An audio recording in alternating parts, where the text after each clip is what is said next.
నమస్తే, welcome to వలయం TV. BRS నేత చెన్నూరు మాజీ ఎమ్మెల్యే బాల్క సుమన్ చేసిన సరికొత్త వ్యాఖ్యలు ఇప్పుడు తెలంగాణ రాజకీయాల్లో పెను సంచలనం రేపుతున్నాయి. హైదరాబాద్ లోని తెలంగాణ భవన్ లో జరిగిన తెలంగాణ బొగ్గుగని కార్మిక సంఘం అంతర్గత సమావేశంలో ఆయన మాట్లాడిన మాటల వీడియో ఇప్పుడు సోషల్ మీడియాలో వైరల్ కావడంతో ఈ పెద్ద వివాదం రాజుకుంది. ఆ సమావేశంలో బాల్క సుమన్ పార్టీ కేడర్ తో మాట్లాడుతూ కేవలం ప్రెస్ మీట్లు పెట్టడం, సోషల్ మీడియాలో ప్రచారం చేసుకోవటం వల్ల ఉపయోగం లేదని, ఉనికి చాటుకోవాలంటే ఉధృతమైన పోరాటాలు చేయాలని పిలుపునిచ్చారు. ఈ క్రమంలోనే మందమర్రి ఏరియాలో మీటింగ్ పెట్టి సింగరేణి జనరల్ మేనేజర్ ఆఫీస్ ను, అలాగే హైదరాబాద్ లోని సింగరేణి భవన్ ను పూర్తిగా తగలబెట్టాలని, అంగడి చేసి పారేయాలని వివాదాస్పద వ్యాఖ్యలు చేశారు. ప్రభుత్వంపై ఒత్తిడి తేవటానికి, వార్తల్లో నిలవటానికి మిలిటెంట్ తరహా కార్యకలాపాలు చేయాలని ఆయన క్యాడర్ కు నూరిపోశారు. మన ప్రాంతంలో చాలా రైల్వే లైన్లు ఉన్నాయని, ఒక రోజు రైల్ రోకో ప్రోగ్రాం పెట్టి రైలు పట్టాలను కోసి పారవేయాలంటూ తీవ్రమైన వ్యాఖ్యలు చేశారు.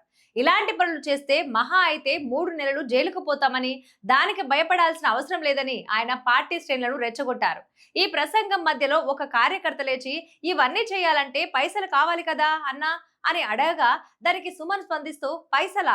నువ్వు ముందు కాలబెట్టు, పైసలు తండోపతండాలుగా వస్తాయి, ఒక్కటి కాలబెట్టు, పైసలు ఎవడు ఇవ్వడో చూద్దామంటూ షాకింగ్ సమాధానం ఇచ్చారు. ఈ వ్యాఖ్యలపై కాంగ్రెస్ ప్రభుత్వం, ఆ పార్టీ నేతలు అత్యంత తీవ్రంగా స్పందించారు. మంత్రి పొన్నం ప్రభాకర్ మండిపడుతూ, సింగరేణి అనేది తెలంగాణకు ఒక తల్లి లాంటిదని, అలాంటి సంస్థ ఆఫీసులను తగలబెట్టడం అనడం చట్టరీత్యా నేరమని, సుమన్ ఒక రాజకీయ ఉన్మాదిలా మాట్లాడుతున్నారని ధ్వజమెత్తారు. రైలు పట్టాలు కోసొస్తే ప్రమాదాలు జరిగి అమాయక ప్రజలు చనిపోతే ఎవరు బాధ్యత వహిస్తారని ప్రశ్నించిన ఆయన, బాల్క సుమన్ ను బీఆర్ఎస్ పార్టీ నుండి వెంటనే సస్పెండ్ చేయాలని, కేసీఆర్, కేటీఆర్ దీనిపై సమాధానం చెప్పాలని డిమాండ్ చేశారు. మరోవైపు ప్రభుత్వ విప్ అద్దంకి దయాకర్ హైదరాబాద్ లోని డీజీపీ కార్యాలయానికి వెళ్లి బాల్క సుమన్ పై ఫిర్యాదు చేశారు. బాల్క సుమన్ వ్యాఖ్యల వెనుక కేసీఆర్ ఉన్నారా, కేటీఆర్ ఉన్నారని ప్రశ్నించారు. ఈ హింసాత్మక పిలుపులపై కాంగ్రెస్ శ్రేణుల ఫిర్యాదుతో పోలీసులు రంగంలోకి దిగారు. శాంతి భద్రతలకు విఘాతం కలిగించేలా ప్రభుత్వ ఆస్తులను ధ్వంసం చేయాలంటూ ఇక ప్రజలను, కార్యకర్తలను రెచ్చగొట్టినందుకు నాంపల్లి పోలీస్ స్టేషన్లో బాల్క సుమన్ పై క్రిమినల్ కేసులు నమోదయ్యాయి. ఈ వివాదాస్పద వీడియోను పూర్తి విచారణ కోసం రైల్వే పోలీసు ఉన్నతాధికారులకు పంపుతున్నట్లు ప్రభుత్వం తెలిపింది.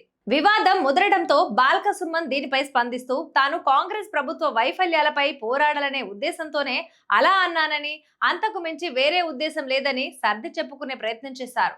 సింగరేణిలో 3 ఏళ్లలో 1500 కోట్ల రూపాయల కుంభకోణాలు జరిగాయని, వాటిని ప్రశ్నిస్తే టాపిక్ ను డైవర్ట్ చేయడం కోసం తన వ్యాఖ్యల్ని తెరపైకి తెచ్చారని ఆయన ఆరోపించారు.